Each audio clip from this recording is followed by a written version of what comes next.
All right. So there was a time where I was hesitant about the San Francisco 49ers. And I think it's tough when teams lose in the Super Bowl to bounce back. And the idea that they got off to a slow start, CMC was injured, wasn't too surprising for me. But I have to say, at this point in the season, I'm jumping on their bandwagon because I think they've got the talent. I know they have the talent.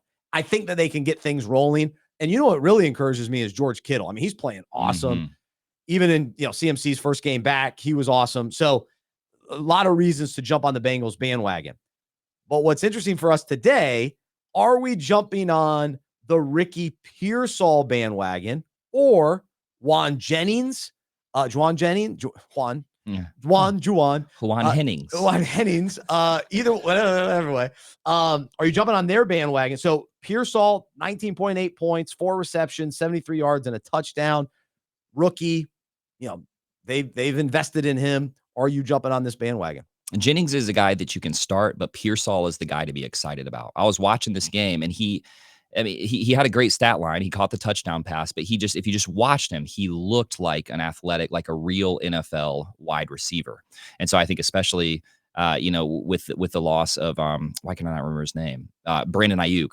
With the loss of Brandon Ayuk, I think Pearsall really has the potential to flourish here in the second half of the season. So yeah, definitely jumping on that bandwagon. All right. The Denver Broncos backfield has been one that is so confusing. 3 different running backs. They've all been hyped at different times going back to the summer through 10 weeks.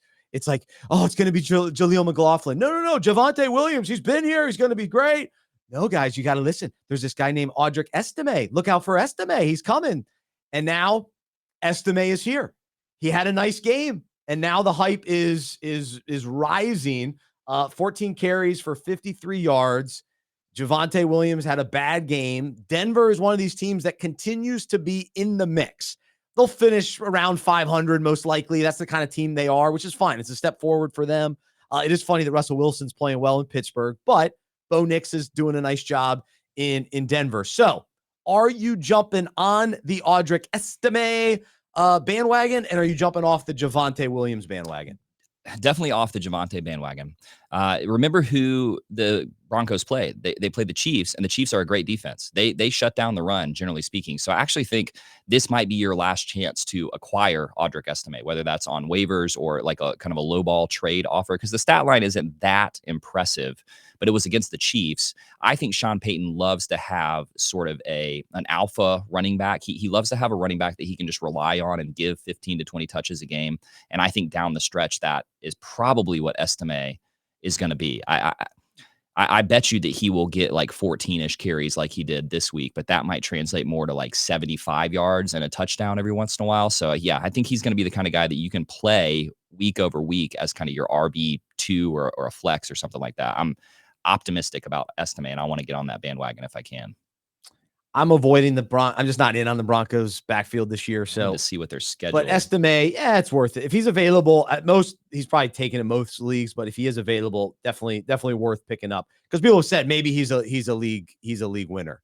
And so, I never did this during confession. I never confessed that Kamani Vidal. I think Estime might be what you wanted Vidal to be, and I don't think your Vidal take was wrong. And I still think there's a good chance that this week, J.K. Dobbins and Gus Edwards both get hurt. Well, and then Vidal is super relevant. That was always Jim Harbaugh is the kind of guy who's going to play his veterans until he can't play his veterans anymore.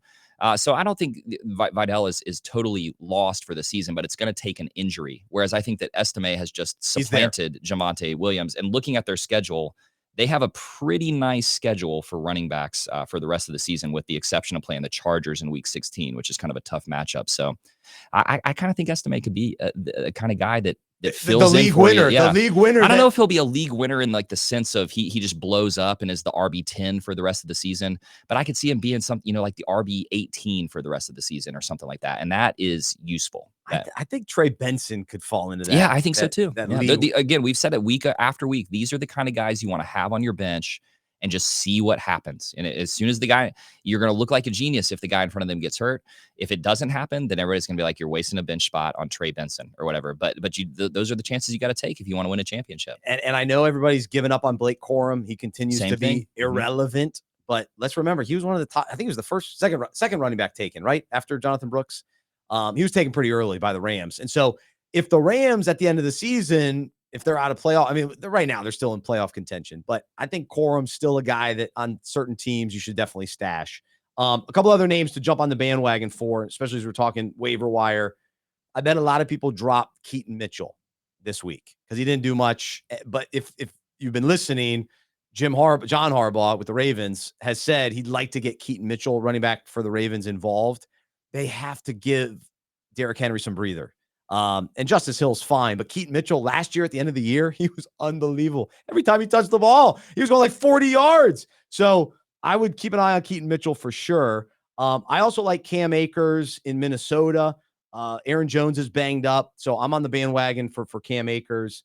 And then also Tyjae Spears in Tennessee. I know the Titans stink, and they're not going to score many touchdowns, but they're trying to phase Tony Pollard out a little bit because he was getting so many carries. Spears was injured. Now he's healthy.